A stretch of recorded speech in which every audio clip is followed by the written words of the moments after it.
உங்களுக்கு வந்து எந்த மெமரி ரொம்ப ஃபேவரட்டா இருந்துச்சு? அந்த இந்த கதை ஒன்று சொல்லுவோம்ல நம்ம இதில் என்ன எதுனா தலைநகரத்தில் கதை சொல்லுவோம்ல, ஆமா ஒரு புறா அந்த கதை தலைநகரத்துல ஆவுன்னா கண்ணில் தூக்கிட்டு போயிடுறாங்க. ஆமா. அந்த மாதிரி அதோட ஜாதி அது. அது கதை சொல்ல ஆரம்பிச்சாவே கட்டில் தூக்கிட்டு போயிடுறாங்களே. கட்டில் முதல் கொண்டு ஆமா, ஆரம்பிக்கிறதுக்கு முன்னாடியே போறாங்களா? ஆரம்பிக்க போன ஆரம்பிக்கிறாங்க. டம்முன்னு இல்ல அடுத்த தடவை இதை பார்க்கணும், கவனிக்கணும். நினச்சேன் ஏன்னா ஒன்றும் நடக்கலைன்னு, நடந்துருச்சு, நடத்திட்டாங்க அப்படி அந்த மாதிரிலாம் வரும். ஒரு மாதிரி நீங்க பேசுற கான்வர்சேஷனே அப்படியே வந்து ஃப்ளோவா தான் எப்பவுமே இருக்குமா? அது மாதிரி ஏமா அது வந்து அப்படியே மனப்படமா திருக்குறள் மாதிரி உள்ள பயந்து கிடக்குமா, புறஞ்சு கிடக்கு, சீடி மாதிரி கிடக்கு உள்ள மண்டையில். இப்போ இப்போ எனக்கு மட்டுமா இருக்கு, உங்க இப்போ எல்லா இங்கே இருக்க ஜென்ரேஷன் எத்தனை ஜென்ரேஷன் வரட்டுமா, அது காலங்காலத்துக்கு எல்லா காலத்தோட சேரும். கண்டிப்பா.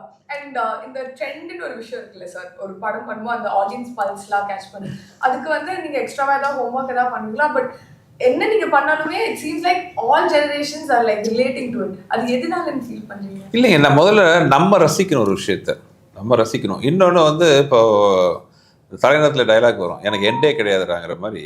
நகைச்சுவைக்கு எண்டே கிடையாது. மக்களை சந்தோஷப்படுத்துனீங்கன்னா அவங்க என்னன்னைக்கு நம்மளை வரவேற்பாங்க, தோண்ட வரும். அது ஒரு விஷயம் முக்கியமாக. ஸோ ஹியூமர் வந்து ஆல்வேஸ் ஹியூமர் ஆகட்டும், என்டர்டெயின்மெண்ட் ஆகட்டும், மக்களை சந்தோஷப்படுத்தினா அவங்க நம்மளை சந்தோஷமாக வச்சுக்குவாங்கிறது என்னோட தாரக மந்திரம். ஸோ அதுதான் வந்து நல்லபடியாக வண்டி ஓட்டிட்டு